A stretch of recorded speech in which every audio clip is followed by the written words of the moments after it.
Okay, so we're going to continue with example 3 in lesson 5, and we have this figure here that has several angles with point A being your central point. So it says write and solve an equation to find the measure of angle EAB, and I have EAB highlighted right here. What we need is we need a lot of background information here. First thing, what's this total sum of all angle measures? Because when I'm looking at this, you know, if I had DAE, that would be helpful, but I don't. The rest of them, like I can see that DAC and CAB are supplementary. So I also know that I have a right angle here. So what I'm going to have to do is I'm going to have to use the whole figure, and just remember that would make a full circle. So a full circle is 360 degrees. So we're going to need that, or it's like two groups of 180 because I have 180 on this side and then I have 180 on the other side. So first things first, we're going to take a look at DAC and CAB, and we're going to use this information here to solve for X, because we need this angle, we need angle CAB, we need to find that angle measure, and then we can subtract 90, this angle measure, from 360 to get our missing value. So we're going to take those two angles and we're going to set them equal to 180 degrees. So we've got 4x plus 8x plus 12, and we're going to set that equal to 180. And again, I want you to set it up as the sum of the angles and then use algebra to solve. So you're going to combine your like terms to get 12x plus 12 equals 180 degrees. Then you're going to subtract 12 from both sides. So I'm left with 12x is equal to 168. Then I'm going to divide both sides by 12 to get x is equal to 14. Now that I know that x is equal to 14, I can do angle CAB is equal to 8x plus 12, and I'm replacing x with 14. So it's 8 times 14 plus 12. Okay, so you're going to multiply those two and then add 12. So 8 times 14 is 112, and then 112 plus that other 12 is 124 degrees. Okay, so I know this angle is 124 degrees from here to here. I know I've got a right angle right here, which is 90 degrees. So this missing angle, angle EAB, is going to be equal to 360 minus the sum of my 90 degree angle and my 124 degree angle. Okay, so 90 plus 124 is going to make 216, and then I'm going to subtract that from 360 to get 146 degrees, and that is my final answer. So you can see it's a lot more complicated than what we were working on before. Okay, go ahead and do, okay, so if you're struggling on getting started with this one, angle NJM is right here, NJM, okay, angle NJM is right here. And we know that angle NJM has a measure of 12x. We don't know the measure of angle X, but what we do know is that KJL is 6x, and that's vertical from PJN. So therefore, this is also equal to 6x. So what we can do is we can add these two angles together, 12x plus 6x is equal to 90. Okay, so go ahead and solve for NJM. Okay, so for angle NJM, you should have solved that x is equal to 5.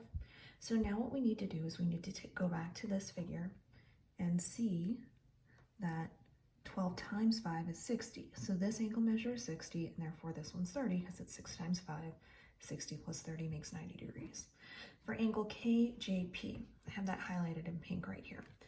I think the easiest way to go about this one is to take a look at this line right here or this line right here, and you can see that it's supplementary to a 30-degree angle. So I've got my missing value plus 30 degrees is going to make 180 degrees.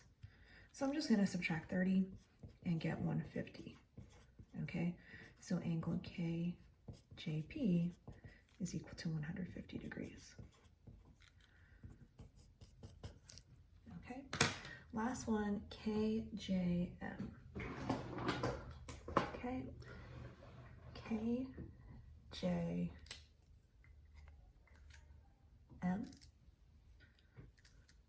goes from here,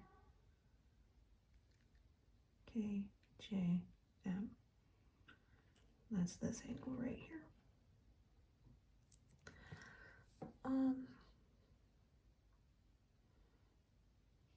I think the easiest way to go about this one is to do the sum of KJL, which is 30 degrees, plus this angle right here has to be a right angle because it's supplementary to a right angle.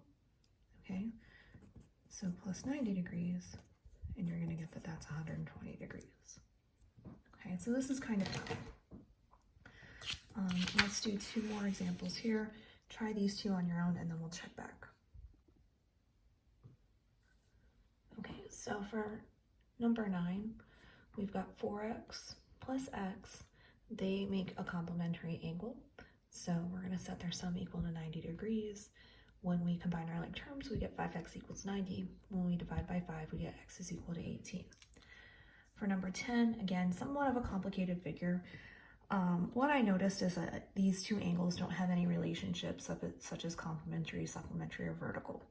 But what I did notice is if I took NJK, NJM, and KJM, all 3 of those put together make a circle. So what I'm going to do is I'm going to add all 3 because angle KJM is 90 degrees. So I'm going to add all 3 of these angles up and set them to 360. Okay, here's my first angle, my second angle, and then my third angle. So when I combine my like terms, I get 2x plus 2x is 4x, negative 10 plus 40 is 30, 30 plus 90 is 120. Set that equal to 360. Subtract 120 from both sides to get 240. Divide by 4 to get x is equal to 60.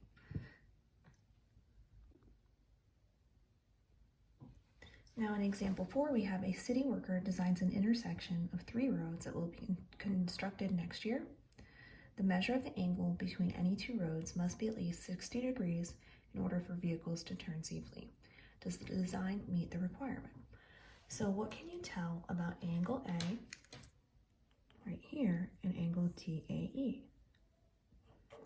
If you said that they are vertical angles, you're correct. And we know that vertical angles are congruent, meaning they have the same measure. So this angle A also has a measure of 6x plus 15. Okay, so now we have 3 angles here. GAF, which is this one right here, is 60 degrees. GAB is right here, that's 6x plus 15. And the last one, BAC, is right here, 9x. So when we put these 3 angles together, you can see that we get kind of a supplementary relationship. It's more than 2 angles, but all 3 angles make a straight line, so they add up to 360 degrees, or excuse me, 180 degrees. So the sum equals 180 degrees, and we know that because it's a straight line. So what we're going to do is we're going to add these 3 angles together. So I've got 60 plus 6x plus 15 plus 9x equals 180 degrees. So I'm going to combine my like terms, and I'm going to get 15x plus 75 equals 180. I'm going to subtract 75 from both sides to get 15x equals 105, and then when I divide by 15, I get x is equal to 7. So what I need to do is I need to check my angle measures. So angle GAB and angle EAD, let's check those, and I'm just going to write this here. Don't mind my kids. You can tell they're real sick. Oh, my tummy hurts, and listen to them. Okay, so angle GAB is 6x plus 15. So we're going to do 6 times 7 plus 15. 6 times 7 is 42. 42 plus 15 is 57. Okay, so we can tell right there that that's a no because 57 is less than 60 degrees. Okay? All right, and then this last one, the laptop turns off. Okay? We've got two angle measures here. It says how many more degrees can the laptop screen close before the screen turns off. Okay. So, why don't you take a look at this? They definitely make a supplementary relationship. So see what you can do with that, and then we'll check back in. Okay, so if you need to see the work for this one, I set my two angle measures equal to 180 degrees. So I have z plus 40, z minus 20. Combined my like terms, I got 2z plus 20 is 180. Subtracted 20 from both sides, divided by 2, and I got z is equal to 80. So then I went back over here to my picture. I said, okay, well, this angle must be 140 degrees and this angle must be 60 degrees. So it says, how many more degrees can the laptop screen close before the screen turns off? So I set this up as an inequality. It does say to write an equation, but I did that here. But I have 60 minus some number would be less than 20 degrees. So I subtracted 60 from both sides, I got a negative 40. Divided by negative 1, which means if x is greater than 40 degrees, the screen's going to close off. So the screen can close 40 degrees before the screen turns off. Okay. So what you're going to work on now is this part of the assignment. Okay, this is day 2.